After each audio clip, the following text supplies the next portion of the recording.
할렐루야. 감사합니다. 오늘 이사야 13, 14, 15, 16, 17 이렇게 이스라엘 주변에 있는 나라들에 대한 심판, 그러나 그 심판 가운데서도 하나님의 구원의 소식이 있다. 요절은 13장 11절 말씀을 선택했는데 읽을게요. 시작. 내가 세상의 악과 악인의 죄를 벌하며 교만한 자의 오만을 끊으며 강포한 자의 거만을 낮출 것이요. 악과 세상의 악과 악인의 죄, 교만한 자의 오만, 강포한 자의 거만. 오늘 이 본문 말씀은 이스라엘 주변 민족들에 대한 하나님의 심판과 구원의 메시지를 선포하시는 중요한 부분의 말씀입니다. 이 말씀을 통해서 우리는 첫 번째 하나님의 절대적인 주권, 이스라엘뿐만 아니라 모든 세계, 왜? 하나님 창조하셨습니다. 모든 세계에 절대적인 주권이 있으시고 또 공의로우신 하나님의 속성에 의해서 교만하고 강포하고 거만하고 악한 것들을 심판하신 분이다. 그러나 심판으로 끝나지 않으시고 그 가운데서 나타나는 하나님의 사랑의 손길, 그것을 우리가 발견할 수 있습니다. 오늘 살펴볼 본문은 당시 이스라엘 주변에 있었던 당시 근동 지역의 정치 상황을 볼 수가 있습니다. 바벨론, 아수르, 블레셋, 모압, 다메섹에 대한 하나님의 심판의 말씀입니다. 이것은 그 당시의 정치적 상황을 다루는 것뿐만 아니라 오늘날 하나님의 백성인 우리에게 중요한 영적 교훈을 주고 있습니다. 첫 번째, 바벨론. 여러분 잘 아시다시피 바벨론은 남유다를 포로로 70년간 끌고 간 나라죠. 노란 색깔, 지금의 이란 지역이 바벨론이죠. 당시 바벨론은 강력한 제국이었습니다. 그리고 하나님의 백성을, 여러분 나중에 이 염소 심판과 양민족 심판에 관해서, 양민족과 염소민족이 있는데 그 양민족과 염소민족의 구분이 뭐냐면 이스라엘 나라를 잘 환대했느냐, 이스라엘 나라를 적대했느냐의 기준입니다. 그래서 여러분 이스라엘을 위해서 기도 많이 하셔야 되고 잘 우리가 도와줘야 돼요. 그것에 의해서 하나님이 심판하시고 보상하신다고 말씀하셨기 때문에. 물론 이스라엘을 위해서 하나님께 쓰임받는 도구들입니다. 이 나라들이 악한 것으로 쓰임받은 것이죠.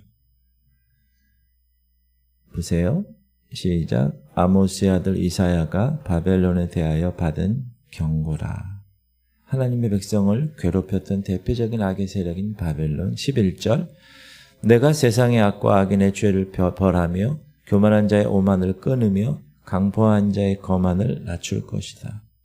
여기서 우리가 알 수 있는 것은 하나님은 교만과 악을 반드시 심판하신다. 교만, 특히 교만. 이 교만은 모든 죄의 뿌리입니다. 교만. 자, 다음 주 수요일 날 구체적인 말씀을 드리겠지만 14장 12장부터 보면 시작. 너 아침의 아들 계명성이여 어찌 그리 하늘에서 떨어졌으며 너 열국을 엎은 자여 어찌 그리 땅에 찍혔는고. 네가 네 마음에 이르기를 내가 하늘에 올라 하나님의 뭇별 위에 내 자리를 높이리라. 내가 북극 지폐 산에 앉으리라. 가장 높은 구름에 올라가 지극히 높은 이와 같아지리라 하는도다. 바벨론 왕에 대한 조롱의 노래가 있는데 여기 계명성이라고 얘기합니다. 이 계명성은 뭐 별 이름 이렇게 얘기도 하는데 그 킹 제임스 버전이라는 성경이 있어요. 거기에는 루시퍼라고 정확하게 나오죠. 루시퍼는 사단이죠. 원래 천사였죠. 루시엘. 그런데 교만했어요. 지금 얘기한 거죠. 내가 이제 하나님과 같아지고 싶어. 내가 왜 하나님을 계속 섬겨야 돼? 그런 교만. 그래서 하나님을 대적하고 자신을 높이려는 모든 시도, 이게 사단의 삶이었고 나중에 요한계시록에서 이제 심판을 받게 되죠. 그러므로 우리는 교만의 위험성을 항상 생각하고 항상 겸비하게 겸손한 마음으로 하나님 앞에 설 수 있어야 됩니다. 여러분 겸손하시기 바랍니다. 저를 포함해서 다 모두. 특히 이제 리더십 자리에 있는 자들이 교만할 수가 있거든요. 여러분 저를 위해서 기도 많이 해주셔야 되겠습니다. 교만하면 안 됩니다. 그 다음에 이제 아수르라는 나라. 아수르는 지금 빨간 화살표대로 큰 지역이었어요. 그 당시. 물론 이 아수르도 하나님의 손에 붙들려 도구로 사용되었죠. 악한 도구. 바로 왕처럼. 근데 아까 바벨론은 남유다 나라와 관계가 있고 아수르는 북이스라엘 나라와 관계가 있죠. 북이스라엘을 침략해서 멸망시킨 나라가 이 아수르잖아요.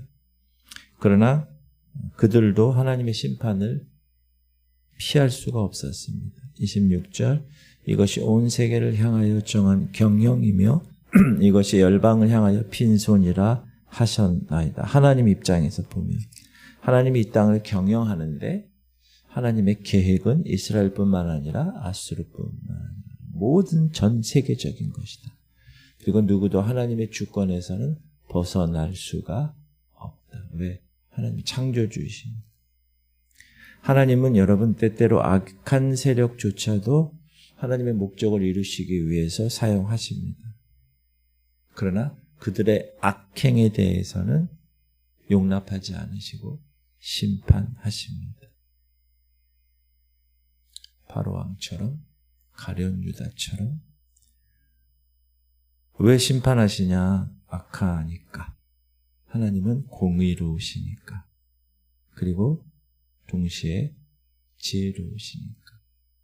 그래서 여러분 하나님께 선하게 쓰임받기 바랍니다. 저는 우리 교회가 이 말세에 하나님께 정말 멋지게 쓰임받기를 원합니다. 그러기 위해서 우리 교회가 준비해야 됩니다.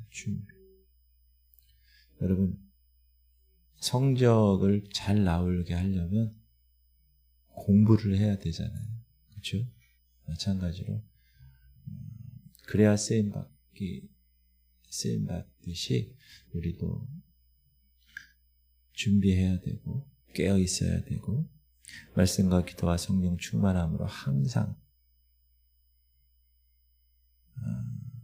잘 준비가 되어 있어요. 그리고 블레셋은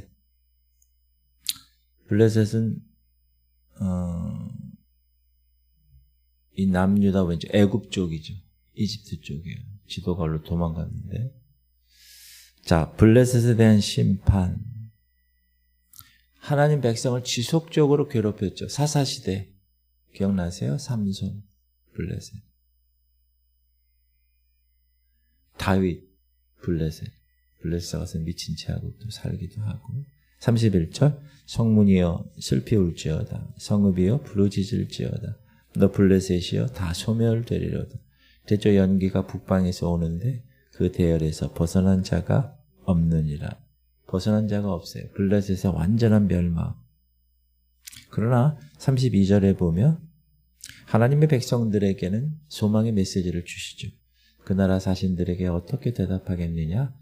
여호와께서 시온을 세우셨으니 그의 백성의 곤고한 자들이 그 안에서 피난하리라 할 거예요. 시온은 이스라엘을 얘기하죠. 자이온. 그리고 그 하나님이 택한 백성은 끝까지 지키십니다. 지금은 유보하셨어요. 지금 이 시대는 이스라엘을 하나님이. 왜? 2000년 전에 예수께서 유대인으로 오셨는데 그들을 거부하고 십자가에 못 박았기 때문에 그래서 하나님이 지금 유보하고 계시다가 나중에 이제 말세에 하나님께서 민족적으로 이스라엘을 구원하실 거예요. 민족적인 대회개, atonement, 완전히 그 속죄에 대한 민족 간위로 하나님께 나와서 회개하는 그런 때가 올 겁니다. 7년 환난 기간 중에. 그래서 그때야 이제 비로소 하나님이 그 회개를 받으시고 그들을 받으시죠. 이렇게. 그리고 나서 모압 15장 16장은 모압입니다. 모압은 길게 15장 16장 두 장에 걸쳐서 예언을 하는데 모압은 어디 있느냐? 여기 있죠. 제가 이스라엘 백성이 있으면 아몰의 화장품 생각하라고 그랬죠. 위에부터 암몬, 모압, 에돔 이렇게. 이 모압은 이스라엘과 친척 관계죠. 이스라엘은 야곱이고 이 모압은 롯의 딸에게서 나온 민족 중이죠. 암몬하고 모압. 그렇죠? 맞나요? 아니, 에돔하고. 아니죠. 에돔은 야곱이죠. 죄요. 정신이 없어. 그래서 아버지를 술 취하게 하고 동굴에서 딸들이 관계하잖아요. 그 민족들입니다. 근데 이들은 하나님의 백성들을 계속 대적하죠. 끝까지. 그 모압 땅의 황폐함을 이야기합니다. 1절 모압에 관한 경고라. 하룻밤에 모압 알이 망하여 황폐할 것이며 하룻밤에 모압 기르가 망하여 황폐할 것이다. 하룻밤에 모압의 왕들이 다 그냥 날아갈 것이다. 우리가 모압의 교만을 들었나니 심히 교만하도다. 그가 거만하여 교만하며 분노함도 들었거니와 그의 자랑이 헛되도다. 모압의 멸망의 원인이 뭐예요?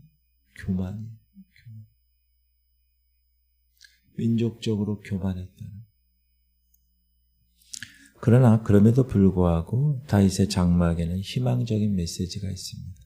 5절 다윗의 장막에 인자함으로 왕 위가 굳게 설 것이요 그 위에 앉을 자는 충실함으로 판결하며 정의를 구하며 공의를 신속히 행하리라. 메시아의 희망을 보여주는 말씀이죠. 그리고 다메섹은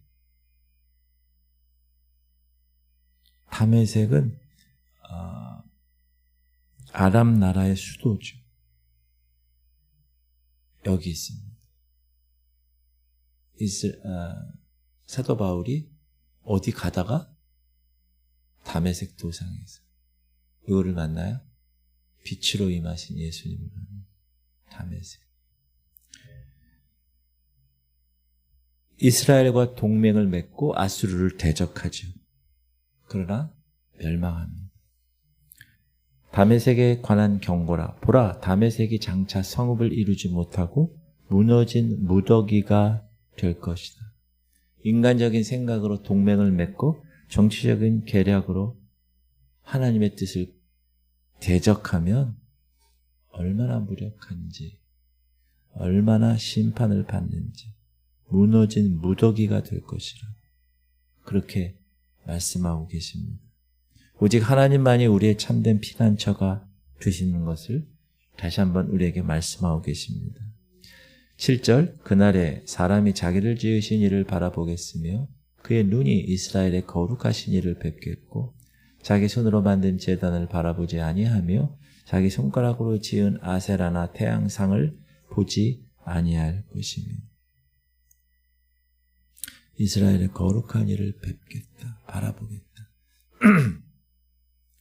심판 가운데서도 하나님께로 돌아오는 자의 회개 그리고 회복, 소망, 희망을 보여주고 있습니다. 오늘 이사야 13장에서 17장 말씀은 하나님의 위대하심, 모든 전 세계를 다 인도하시고 지배하시고 다루시는 공의로운 통치, 세상의 모든 권력, 얼마나 당시에 아수르, 당시에 바벨론 이런 나라들은 대단한 나라였는데 그런 나라들의 모든 권력과 세력에 하나님 앞에서는 아무것도 안 뒷거리. 오직 하나님만이 참된 힘과 권능, 권위를 가지시는 분이다 라는 것을 깨달을 수가 있습니다. 그래서 세 가지 하나님의 절대적 주권을 인정하고 그분께 순종하시기 바랍니다. 우리 교회도 마찬가지고 교회가 나아가는 길도 우리가 준비하고 하나님이 이제 됐다 생각할 때 하나님이 이끄시는 것입니다. 하나님이 각자의 우리 성도들의 신앙의 모든 삶을 성장시키고 우리가 알지 못하는 크고 비밀한 것들로 우리를 인도하실 줄 믿습니다. 저는 민우만 보면 그 생각이 들어요. 몽고에서 어떻게 그렇게 와서 우리 교회에 소속이 되고 또 그것을 통해서 우리가 40일 집중 기도하고 지금도 계속 기도하면서 그것을 돌파해내는 그러한 기회를 우리 하나님께서 우리에게 허락하셨다. 그 절대적인 주권을 인정하고 우연이 아니잖아요. 그리고 두 번째, 교만을 버려야 됩니다. 겸비한 마음으로 하나님 앞에 서야 합니다. 세 번째, 하나님의 공의로운 심판을 두려워해야 됩니다. 죄의 삭은 사망이라는 꼭 기억하고 죄는 모양이라도 버려야 되게. 그러나 그 중에서도 회개와 하나님 앞에 절실하게 탄식하며 하나님께 나아가면 하나님에 대한 희망과 회복이 그들 앞에 펼쳐진다. 이 새벽 하나님 말씀 앞에서 우리 자신을 돌아보고 하나님 뜻에 순종하는 삶을 결단하실 수 있길 바랍니다. 세상의 모든 권력 다 변하고 사라집니다. 그러나 하나님의 말씀은 영원히 서 있을 수 있기 때문에 그래서 말씀을 항상 붙드셔야 돼요. 또 하나님은 우리 각자와 또 우리 공동체를 통해서 하나님의 뜻을 이루어 가시기를 간절히 원하세요.